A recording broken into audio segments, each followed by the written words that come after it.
those phospholipids. Okay. So we have many different kinds of those phospholipids. Those are very important, not just for the cell membrane structure, but also, as we can see today, it's very important for the signaling pathway. Okay, so if I draw this one of these phosphate a little bit bigger, what you can see is this is a 3-carbon group. Okay, so we call it glycerol. And from one end, you have fatty acid here, and you have another fatty acid here. And then for the third one, you connect to a phosphate. Then connect to, in this case, is inositol. Okay, inositol is actually a 6-carbon ring, and it's a carbohydrate. Okay, so we can see that this makes you this water-soluble portion of your phospholipid, which is this circle here. And we talk about there's a phospholipid C. What it does, it actually just a clip here, make a cut here. Okay, so what is left after they make the cut? Okay, one end, you still have this glycerol plus your 2 fatty acids. Now we call this diacylglycerol. Okay, so DAG. You can imagine this is probably lipid soluble, right? So this is actually will stay in your membrane, cell membrane, and not going into the inside of the cell. The rest of it, you can see this is now is an inositol triphosphate. Okay, so this is IP3. IP3, this IP3 is water soluble. So that's going to leave the cell membrane and enter into the cytoplasm. Okay. So if we say here you have a receptor, this G protein coupled, you have these 7 transmembrane proteins, and having those G alpha, beta, gamma. This is a G protein coupled. In this case, it's a GQ because the pathway following that. Okay, so once you make the clip, you have DAG staying inside, so DAG further activating. Okay, so this is activating protein kinase C. So protein kinase C. So not like the GS and the GI. GS is activating protein kinase A. GI is inhibiting protein kinase A. Okay.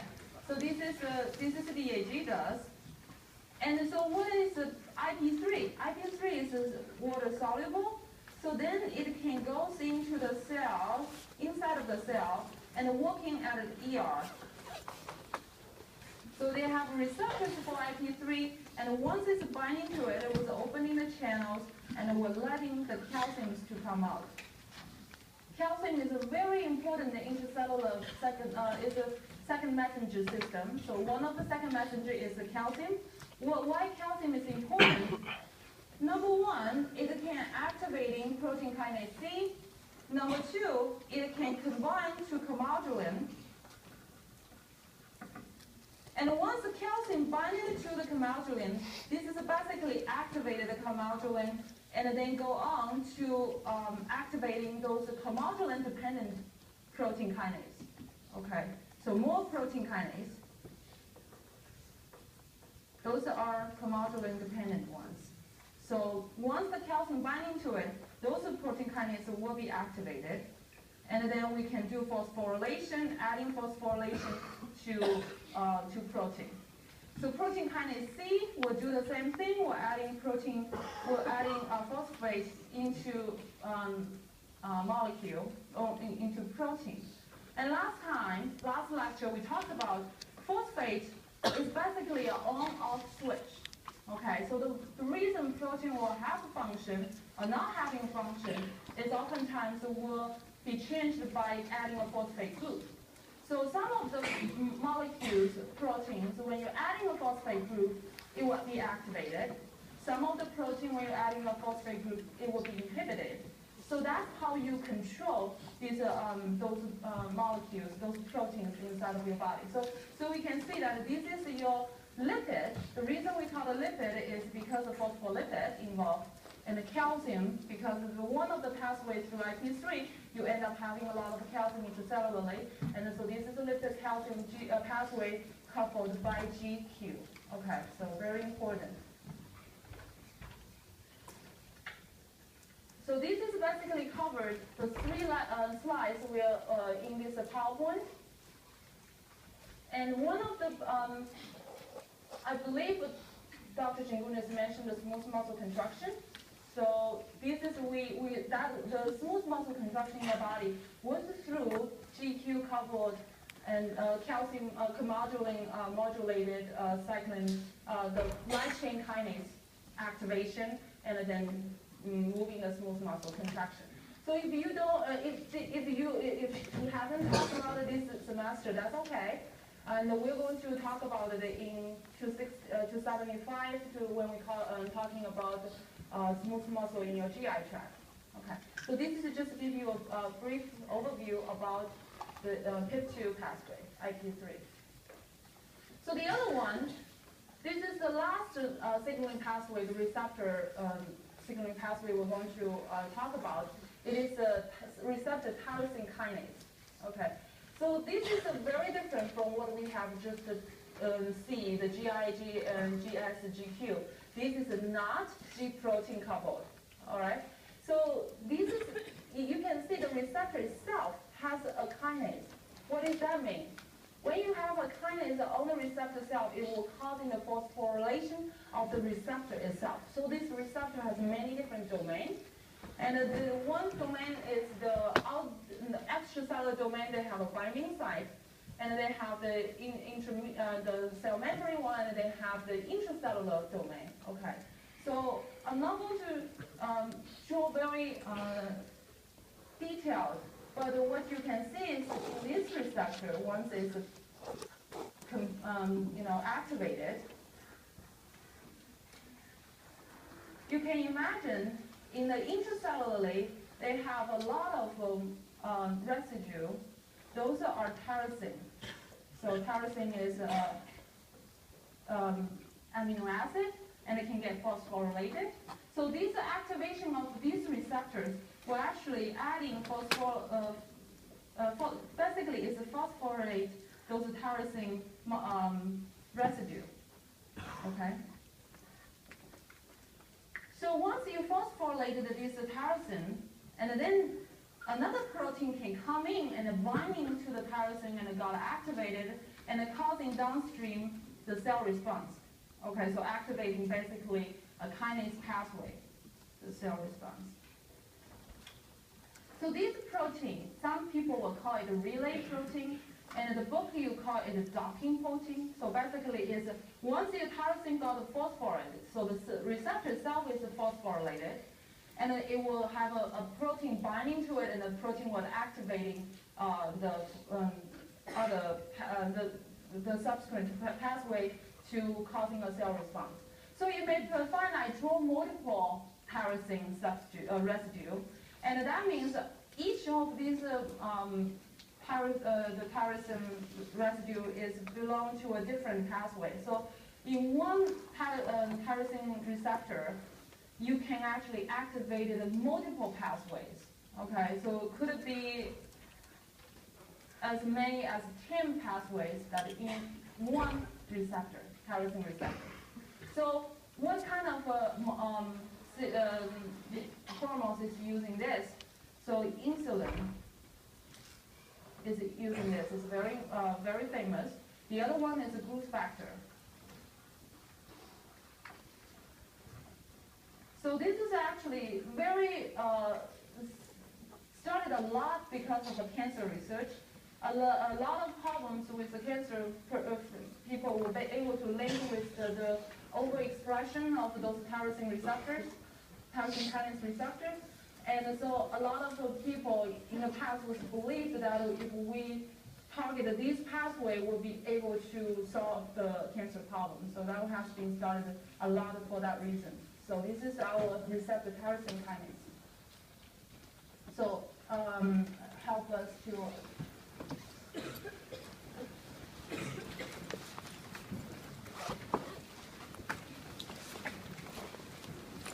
this is what combine what we have learned from last class period to right now, and let's see if you can answer this question. And I know this is a lot of details involved in these pathways, and we're not really require you to know a lot of the very specifics. I'm going to post the last quiz today, and so you can see that what kind of a level we're going to ask regarding this signaling pathway in your exam. And this will be one of the examples.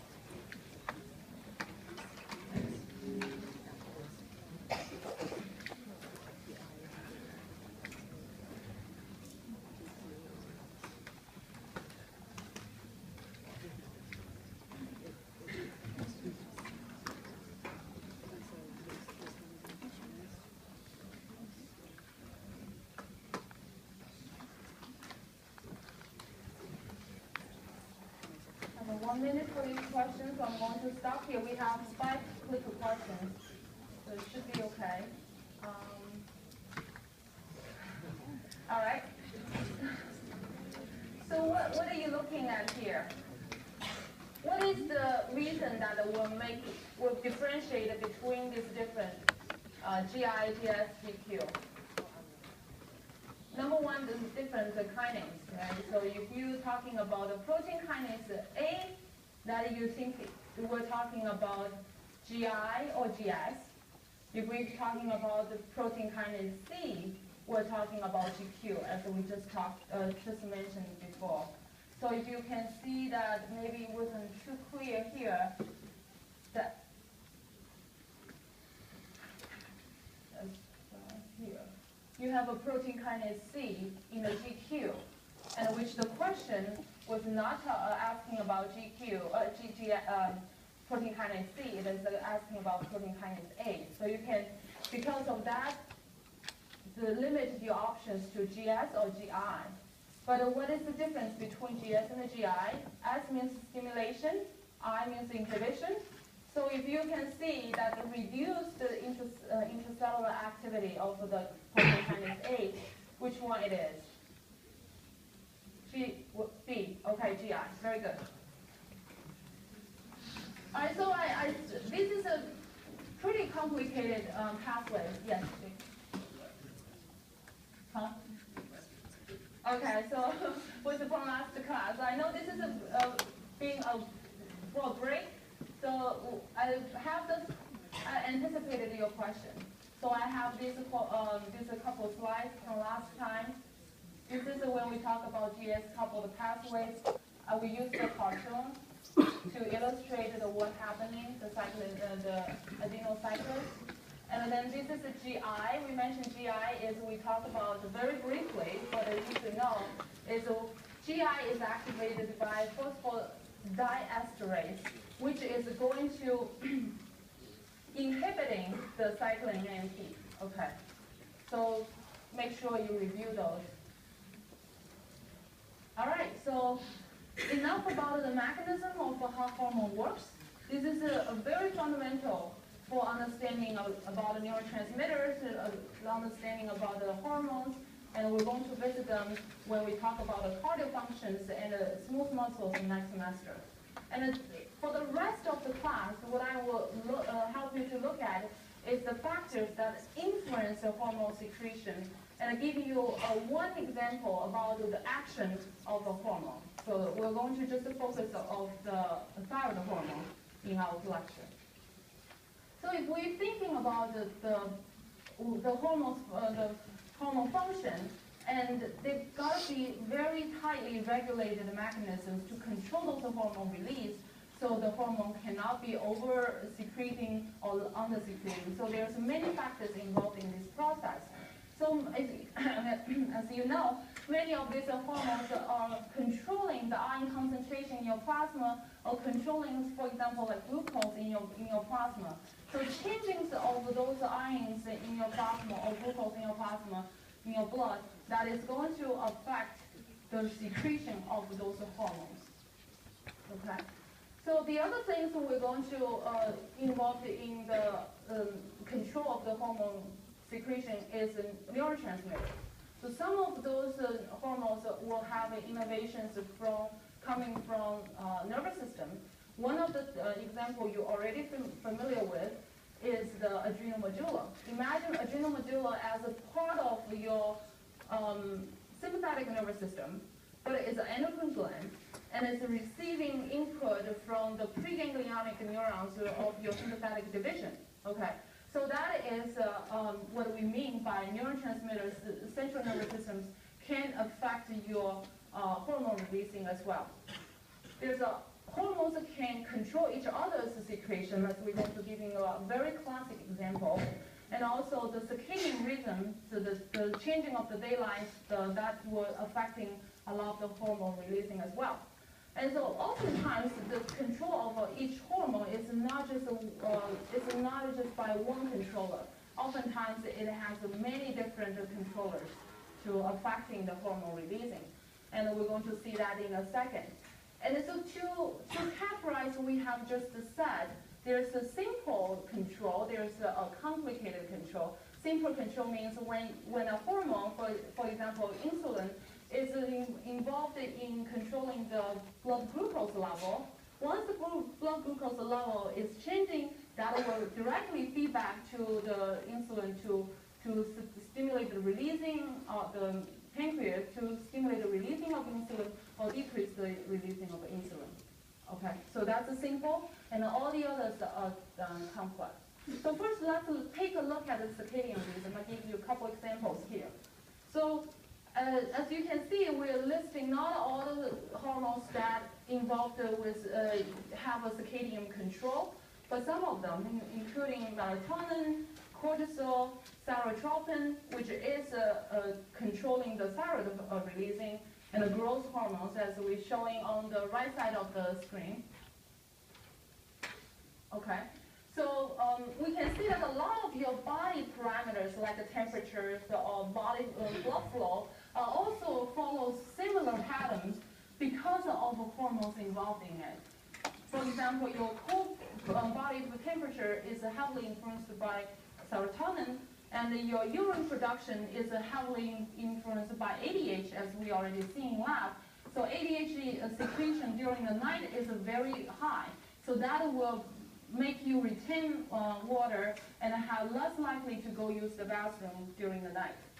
Okay, so this is the cerebral blood flow also have those kind of changes, and there's a recent science paper actually showing our blood, the ventricles in interstitial fluid actually increased fourfold during sleep, and some of this effect was due to by the thyroid.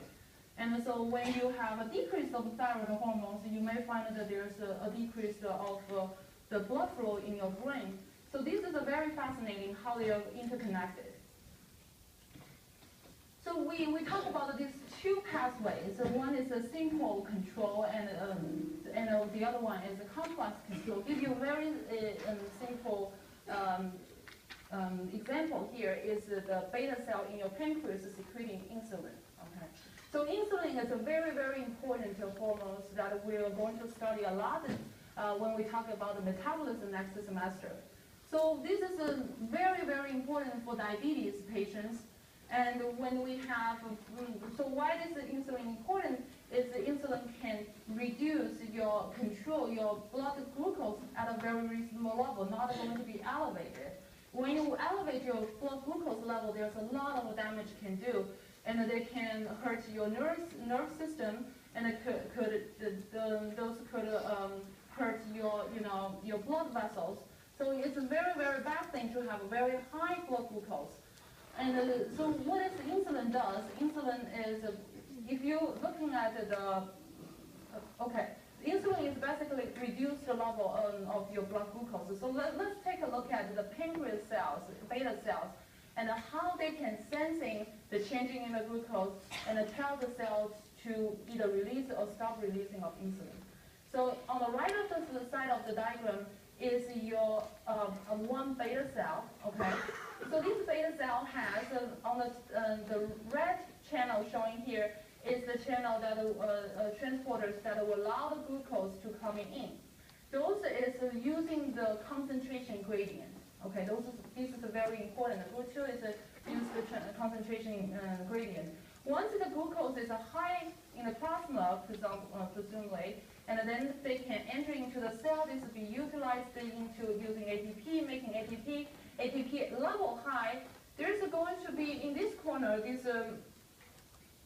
There's a channel called the potassium channel. It's ATP dependent.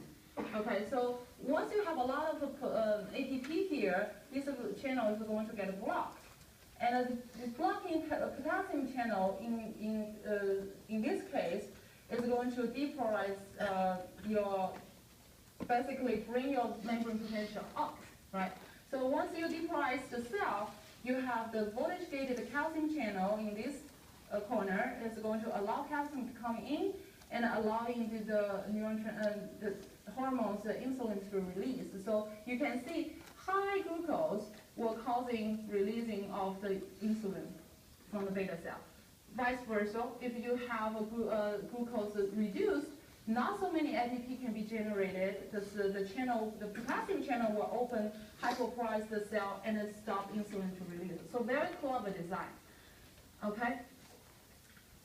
So this is an example of a simple control, and we can also have a very complex control. And one of the classic examples we're going to introduce after we talk about the control of the hormone is hypothalamus pituitary axis. And this involves three regions normally. One is your hypothalamus, okay? So, and the other one is your anterior pituitary gland. I'm trying to color in here. And the rest of them is your glands, okay? So it's like a chain of command. The highest commander in this scenario is your hypothalamus. So hypothalamus neurons are able to releasing hormones into the blood and then causing these called releasing hormones released by the hypothalamus. And that will directly control your pituitary gland, more precisely the anterior pituitary gland, to releasing those tropic hormones, okay? And after tropic hormone releasing, and these glands like thyroid, adrenal cortex, or ovaries and gonads like testes will releasing effector hormones, which will directly have effect on target cells. Okay, so the three levels: releasing, tropic, and effector hormone. Just know the three names and know where they're secreted. Technically, you can imagine releasing hormone also being another tropic because it's working, neutralizing another, stimulating another hormone releasing. But historically, we normally call them releasing hormone, not call them tropic hormone. Yes. So effector hormone secreted either by thyroid glands, okay, that was then secreting thyroid hormones and having a lot of globally affected throughout your body. And it could be adrenal cortex releasing cortisol. Cortisol then will be able to reach out throughout the body, including your muscle, including a lot of like adipose tissues and all these.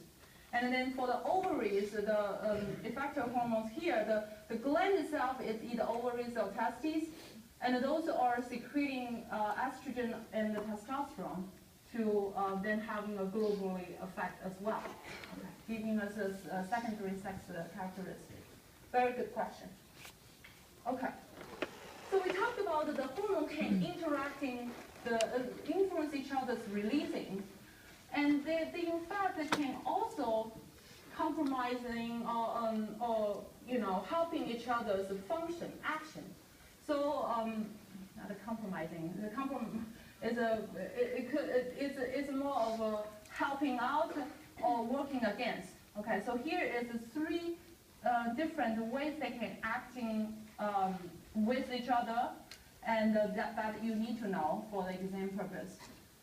this book also gives you very clear description. So first one is a synergism. So what is a synergism? Basically is both of the hormones will have a similar effect. But when they are adding together, the effect will be much more amplified. Your book has a very good example showing you the catecholamine and a cortisol and a glucagon. All three hormones can increase your blood glucose level. And however, when they're working alone, the ability they are releasing glucose is much decreased compared to when they're combined together. So basically, 1 plus 1 plus 1, much, much greater than 3, okay, in this case. So the other one, the type of relationship is called permissiveness. So you can imagine one of the hormones here has an effect that we're interested. The other hormone is not necessarily have a similar effect if it works alone, but it allows to the first hormone we just talked about will be able to have it a full function. So basically, I can, using a math equation here, 1 plus 0 equal bigger than 1. Okay. So the antagonist, you can imagine for what antagonists do. Antagonist is opposite to each of these hormones working opposite to each other. So antagonist here, as a classic example, glucagon opposes insulin. One is increase your blood glucose, one is decrease your blood glucose. And the other one we can give an example is the calcium, like so calcium, there's a palisade calcitonin, which are opposite to, one is the calcitonin is lower your calcium level, and a parathyroid hormone is to increase your calcium level. So those are antagonistic effect. Okay, so let's take a look at this quick question to see if I give you this information, can you be able to tell me what kind of effect these two hormones working?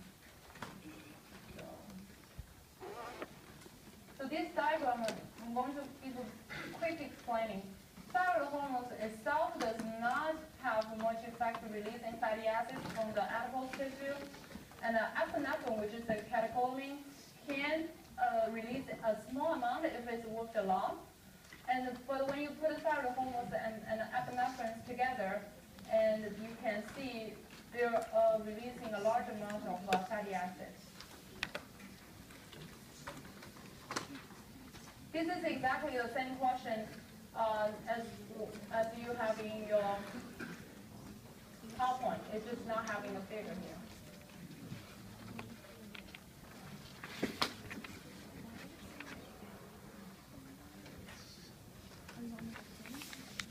Okay, 1 minute. Okay. So this is two are very similar, the synergistic and the permissiveness.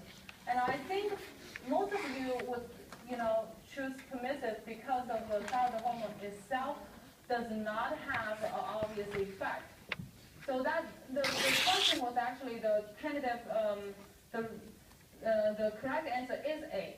So, but B, I still give you some credit because of you can see has a little, so you may think that the little means, some effect. So you can think it's a synergistic. So in the exam, if you see no effect and pick permissiveness, and if you see a little effect, then pick synergistic. Okay. So that would be how hormones work together.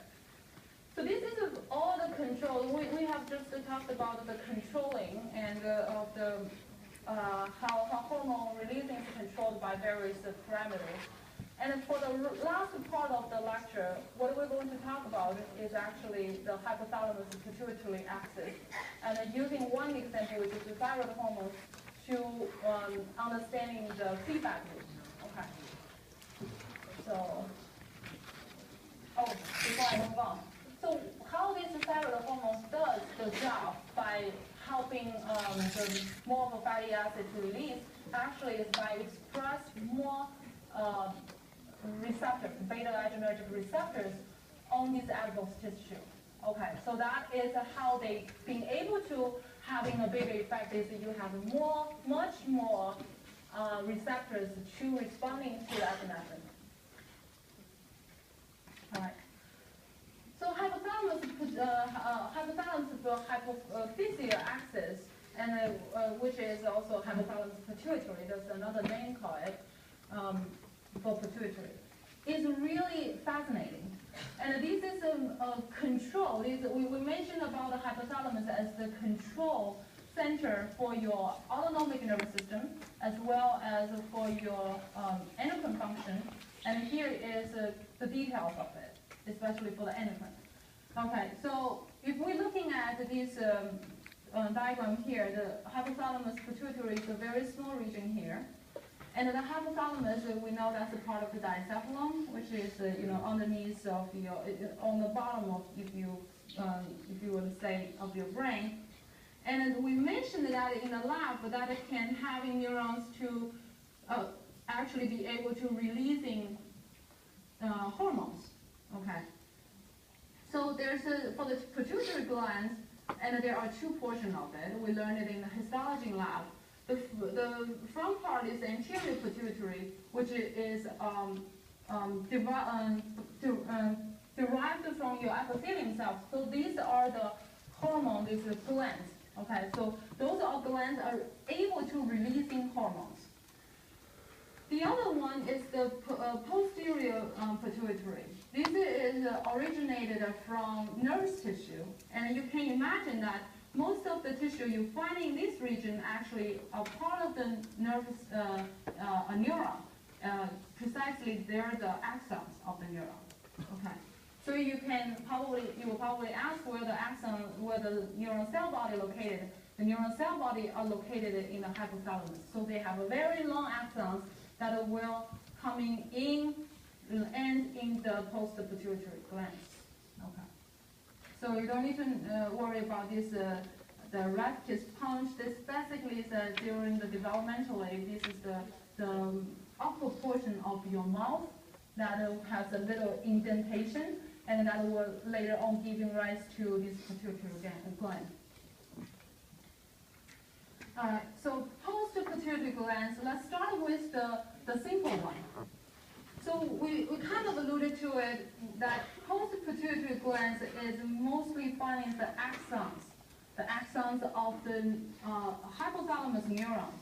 So where those neurons are located precisely, they are in the supraoptic region. So if you can see, this is the optical chiasm, and so this is right above your optical chiasm. Those are neurons, either the paraventricular neuron, and they're also the supraoptic neuron. Okay, those are the ones giving rise, synthesize the hormones, and then the hormones travels along these axons and reach to the posterior pituitary and able to releasing into the blood. The long axons I have just drawn is called a hypothalamic hypophyseal tract. Just another terminology. So the hormones we know released, synthesized by your hypothalamus and released in your post-pituitary are two important ones. One is called oxytocin and one is ADH. You learn both in lab, especially investigate how ADH can help the frog to retain water. Okay. So oxytocin is a smooth muscle contractor. So what is a smooth muscle? It's contracting. It is a mammary gland, so helps to squish the milk out when for the lactation purpose. And they also squeeze, contract the uterus. So during the labor, this is the oxytocin has to go up to be able to contract these, push the baby out. And for male, this is all for female. For male, this is for the reproductory duct, also contracted the smooth muscle.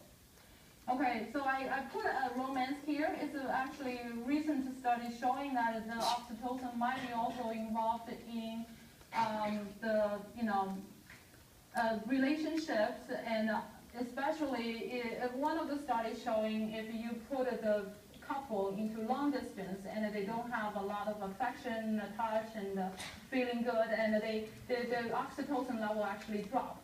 So the oxytocin is involved in romance, maybe in that regard. Okay, so we learned ADH. So in human, not a frog, in human, the ADH is working on the kidney. So kidney's job is to filter the blood. Okay, so after you filter the blood, clean out the blood, and the ADH will help to move the filtered water back into your body, into the plasma. So if you have a lot of ADH, and then you're going to be able to move a lot of urine back, not really urine, the filtered blood plasma back into your body. And if you have a less ADH, you are losing a lot of filtered water through urine. So anterior pituitary gland, okay. So this is actually very, very fascinating how your body is actually designed the way it is and be able to control a variety of organs. So these hormones let's talk about the hypothalamus first, which is the commander for anterior pituitary. So those are the regions in the ventral region, okay, so I'm labeling here, are the neurons that will making hormones and releasing these hormones into the blood, which is found in the medium eminence. Okay, so you will see the medium eminence next slide, but I'm just going to, here actually you have it in your slides. Medium eminence, I'm trying to, using a blue pen to label it.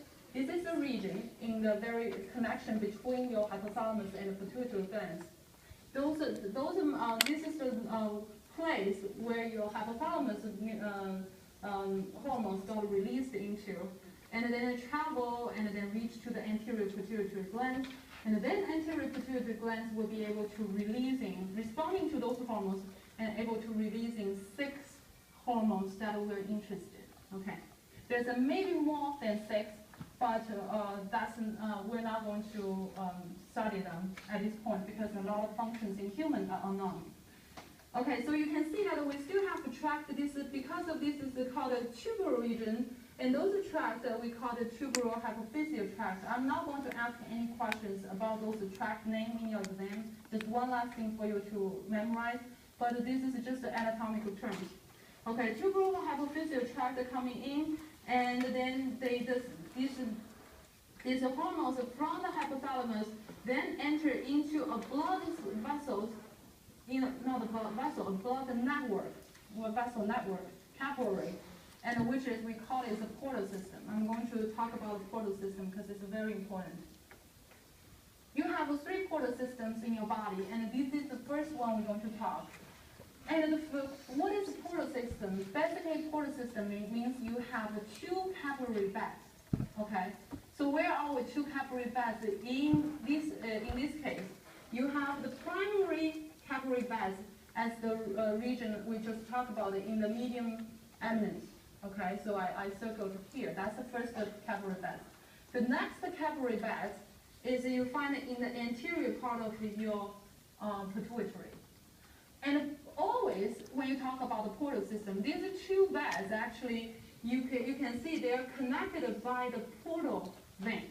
Okay, so portal vein and connecting the primary capillary plexus and the secondary capillary plexus, and you can see that there's the blood coming in, should be using the red one, is from the internal carotid artery, and the blood coming out is going to your jugular vein, just like we talked about in the first lecture.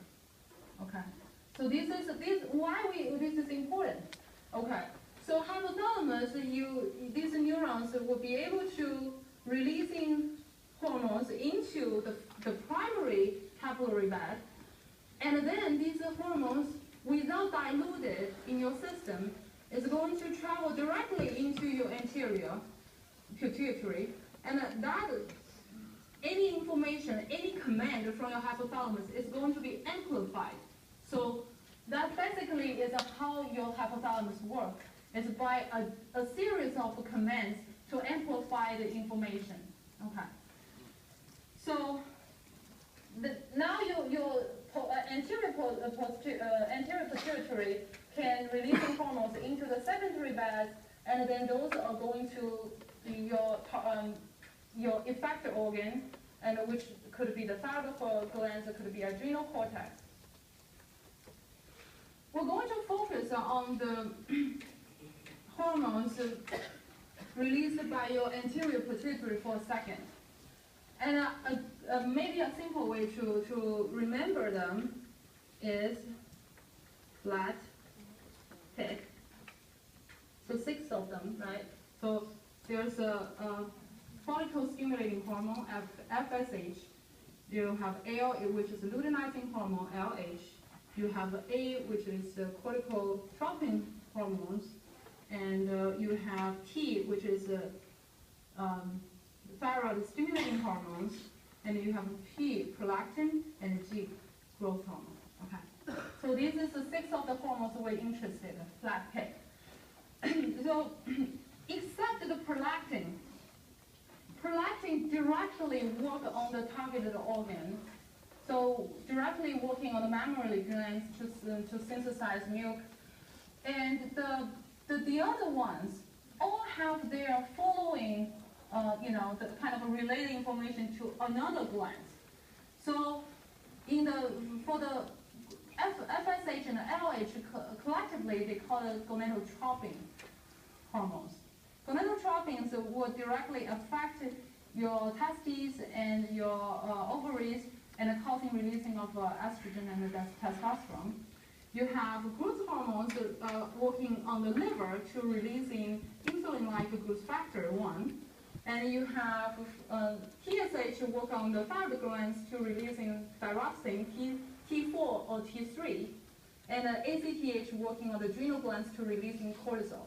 So they all have another glands they're going to excite and the releasing hormones.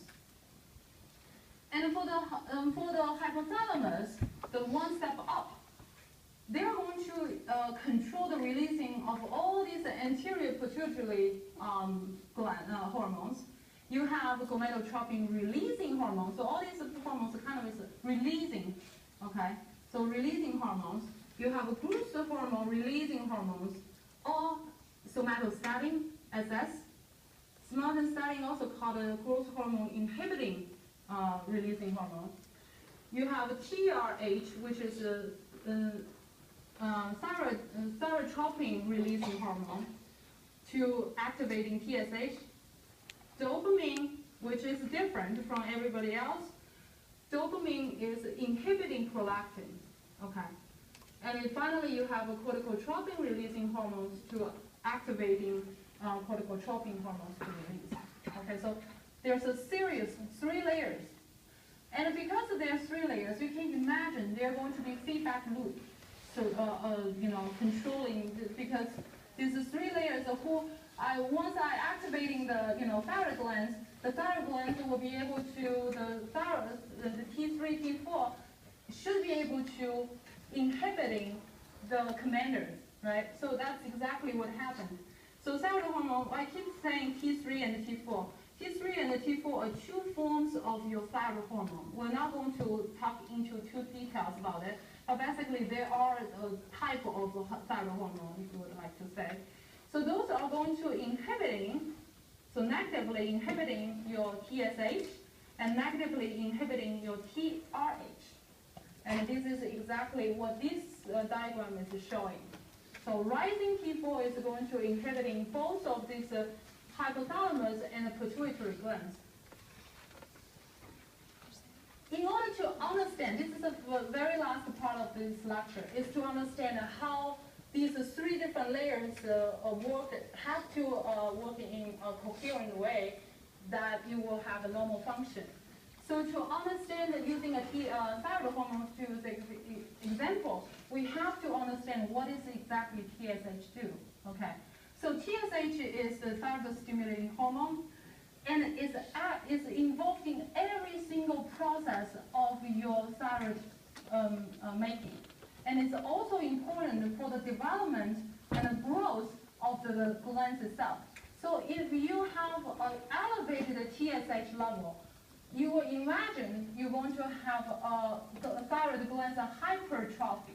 Okay, so it means expansion of it, extra growth of the thyroid glands. This is the slide that I'm going to not ask you to know, but there are several terms you need to really just understand. Okay, so I don't want you to memorize each step how thyroid hormones make. This is in the past we do when we have extra time. But this is I give you very quick how thyroid hormone are made. So this is a follicular cell. Okay, we're labeling here. Follicular cell is important. It can basically make everything you need except the iodine that will involved in making the thyroid hormone. And so you have you're making thyroglobulin, which is the building block for your thyroid hormone, and it has transporters to let this iodine comes in, and will also let the items go into oxidized. So oxidized item, so it can be added into the thyroglobulin.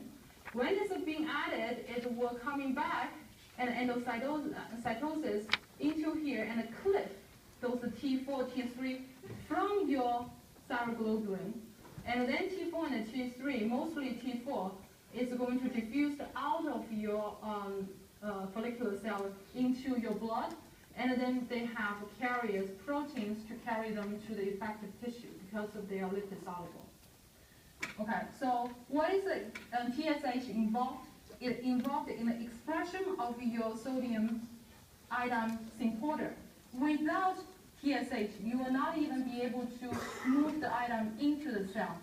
It's going to involve in the thyroglobulin making, so this building block, this long chain of building block, the backbone of it, will not be able to make. It involved in the thyroperoxidase, which is oxidize your iodine.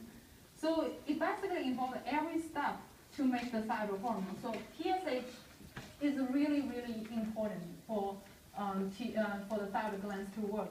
If you don't have TSH, the thyroid glands will shrink and will not have any function. Okay, so what does the thyroid hormone do? You learned it a lot in your lecture, in your lab. So what we have two forms. We said a T4 and a T3, and that you can imagine that the follicular cell make both T4 and T3, mostly T4, but T4 has less affinity to the receptors that find it in the targeted organ. So it has to be enzymatically converted to T3 and to have a full effect. Nevertheless, you will see what does the thyroid hormone do? Thyroid hormone, one of the very important functions is to making more of the sodium potassium ATPase. What is the sodium potassium ATPase find? It's found in the cells that can be, cell membrane that can move in more of the sodium, moving more of the potassium, make the intracellular potassium high. But when doing so, you're going to utilize a lot of ATP, right? So you're going to use a lot of ATP. When you use a lot of ATP, intracellular ATP is going to be low. And this is I don't know if you heard about before when in the previous lectures, the ATP is a feedback loop. When you have a low ATP, your glycolysis is going to go up. You're going to making more, breaking down more of the glucose, and so the glycogen is going to breaking down into glucose, and the glucose then breaking down, making more ATP. Okay, so other things we're going to be shifted towards making more glucose, gluconeogenesis, making new glucose, and breaking down glucose to generating ATP. So this is a very, very profound feedback loop here. So when you're making ATP, you from your 1107, you probably heard you're going to how are you making ATP in your cell? You're going to using the Krebs cycle. You're going to use the ETS, the electron train, the oxidation. What is that? It slipped out of my mind. You're going to use the ETS to be able to generating ATP. This is the 3 steps: glycolysis and the Krebs cycle and the ETS. So all these were making heat, right? So you were generating heat. So that's why the side product of your thyroid hormone is to make a lot of heat. And then you're also going to increase your O2 consumption because of your entry into the Krebs cycle using the oxygen. So this is very important in terms of this is increase the fatty acid oxidation. All these are helping to making more ATP. What does the thyroid hormones also do? It also enhances the cholesterol synthesis. Why is the cholesterol important? We mentioned about the big chart that I told you guys not to memorize. Just to know there's a big chart about the cholesterol to estrogen, cholesterol to cortisol. So if you cannot making cholesterol, you're not going to be able to make your sex hormones. You're not going to make your cortisol. So this is also important in that regard. That's partially explain why there's in the developmental, if you have no thyroid hormones, you're going to see this delayed or not developmental progress made towards the reproductive system, as well as going to the mental retardation. So it increased the protein synthesis in certain regard, which means I'm trying to join your synapses. Thyroid hormones is important to making those synapses and making the dendrites, so synthesize protein for that. So you can imagine if you don't have thyroid hormones in adults like we do, you're probably going to see a slowness and of your thinking process. In the child, it's going to have mental retardation like a cretinism. Okay. This is also help making myelination, so absolutely important. One of the functions I'm not listing here, but it's going to be in your exam, is thyroid hormone. It's very important in have a permissiveness effect on your catecholamine. Okay, so epinephrine and norepinephrine. The reason we have seen before is that it helps to synthesize the receptors. So that is the reason when you have your increased thyroid hormone, your heart rate increases. Why? Because your beta-1 receptor is going to be upregulated. You're going to have an increase of a heart rate. Make sense? So that's why you have a hyperthyroidism, you have a raising heart rate, irregular heart rate. So for that.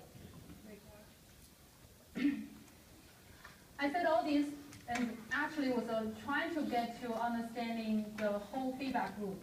So for this, for thyroid hormones, the disease associated are normally twofold. Either you have a hypo, decreased secretion of thyroid hormone, and or hyper, which is increased secretion of thyroid hormone. And urothyroid syndrome is a much rarer condition when you have normal thyroid hormones, but it does not, and the target cell does not convert it to T4 to T3 as much as you see in the normal tissue.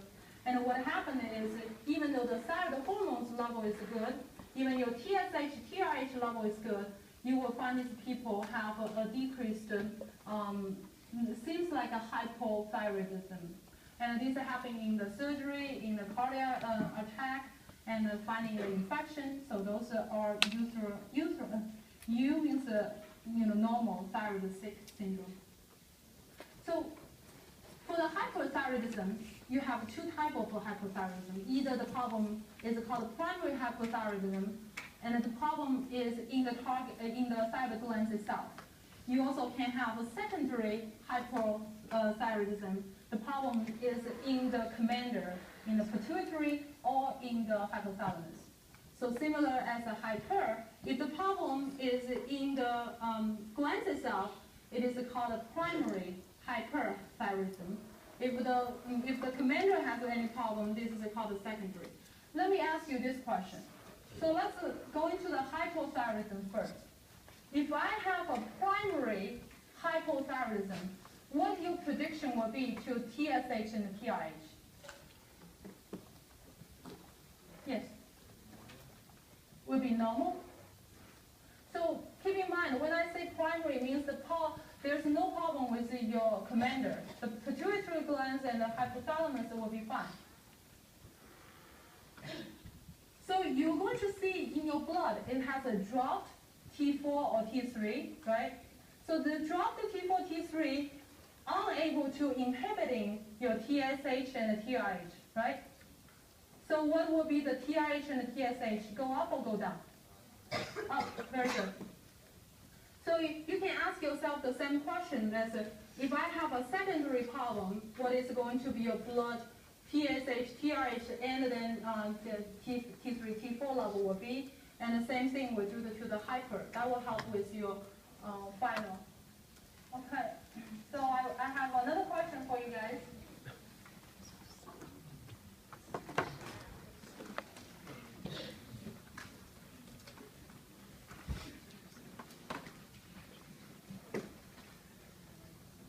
I have 1 minute for this one. So what kind of condition you will have hypertrophy, overgrowth of your gland? Think about what we talked about before, the TSH effect on the thyroid gland. You can talk to each other. This is normally the correct answer has the lowest rating, voting rate. So I would like to change that.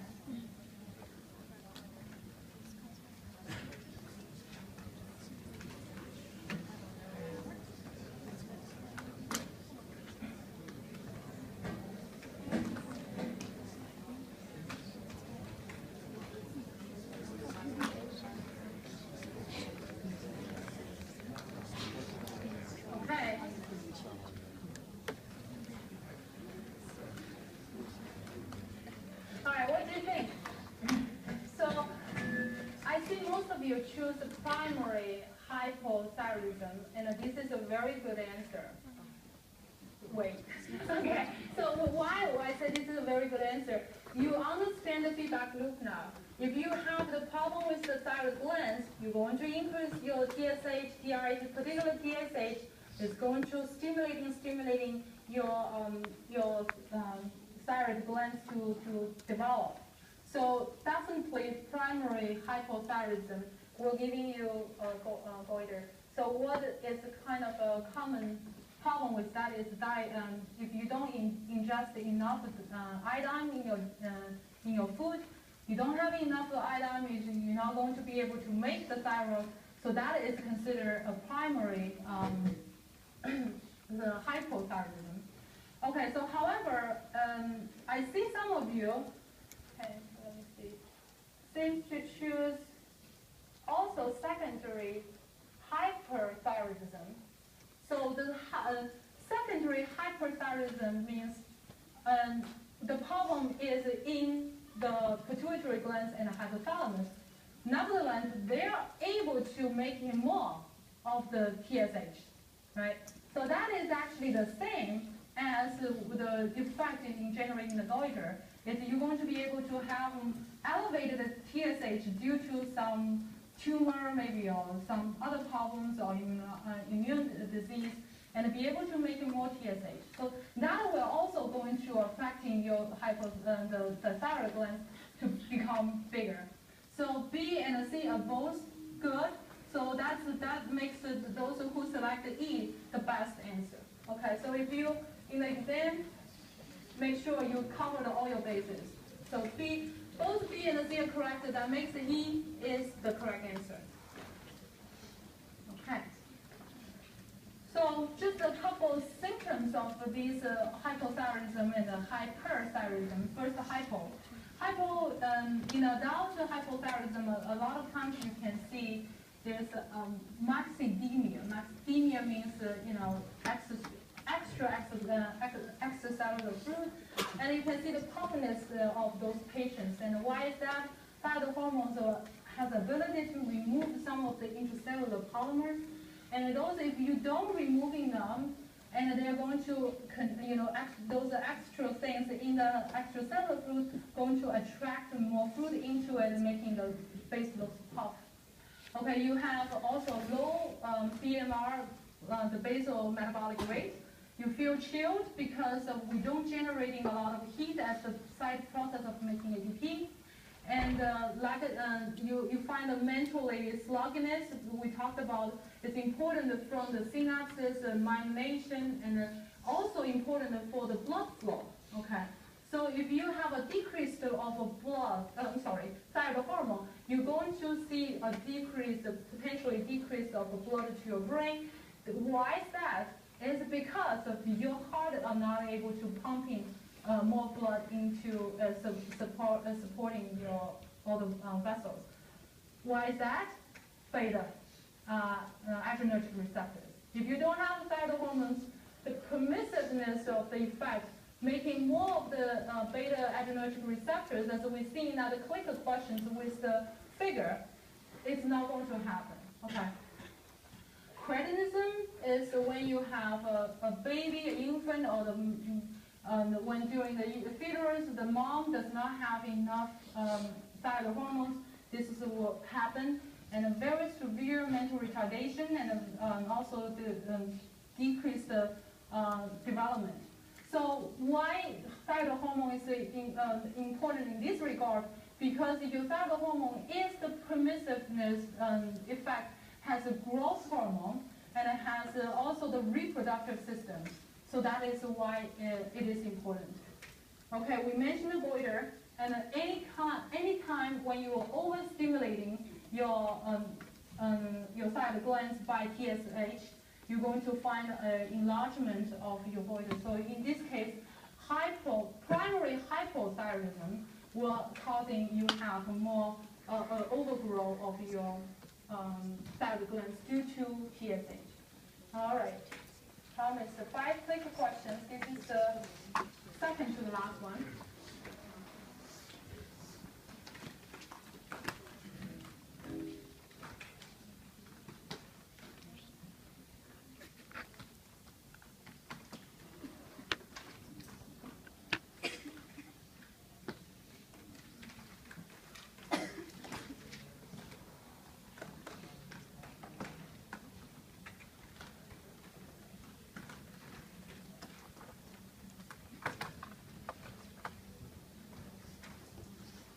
Feel free to get the answer right, because the clicker question does count. If you get one correct question in each exam, you're going to get 2 points, up to 6 points. So if you're still having problems with your clickers, I will highly recommend you coming to talk to me. And I have office hour today. Today from 2 to 3, and tomorrow pretty much whole day. And Thursday we won't be able to talk about the exam, but we can talk about the third exam and how to study for the final. All right, so symptoms of hypothyroidism, that's very good. So that's actually the previous disease we're going to see here. Okay, so this is the autoimmune disease, and this disease has those they make antibodies and attacking those receptors and mimic TSH effect. So what it does is basically like an elevated TSH function. So they can elevate in BMR, they can causing beta adrenergic cells to upregulate it, so you can see a very rapid heart rate. And nervousness, because of you increase your autonomic nervous system, especially the sympathetic division. Weight loss, you use gluconeogenesis, glycogenolysis, and breaking down those fat and mobilize the fat and making those energy resources. Okay, so they're also making those exophthalmos, which is the protrusion of your eyeballs and making out due to the immune response of your the connective tissues and all that. Okay, so what do you think? Would you expect in a Graves' disease to have a goiter or not?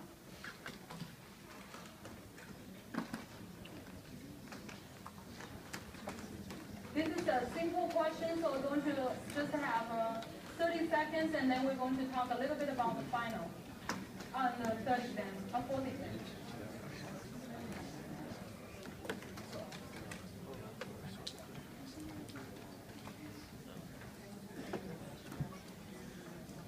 Okay, so is everybody all clicked in? This is the last chance for this semester. Okay, all right.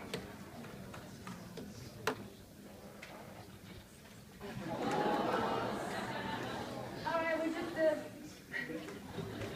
you guys just volunteered another lecture. We will see you tomorrow morning, and so we can talk more about this. All right, what do you think, guys?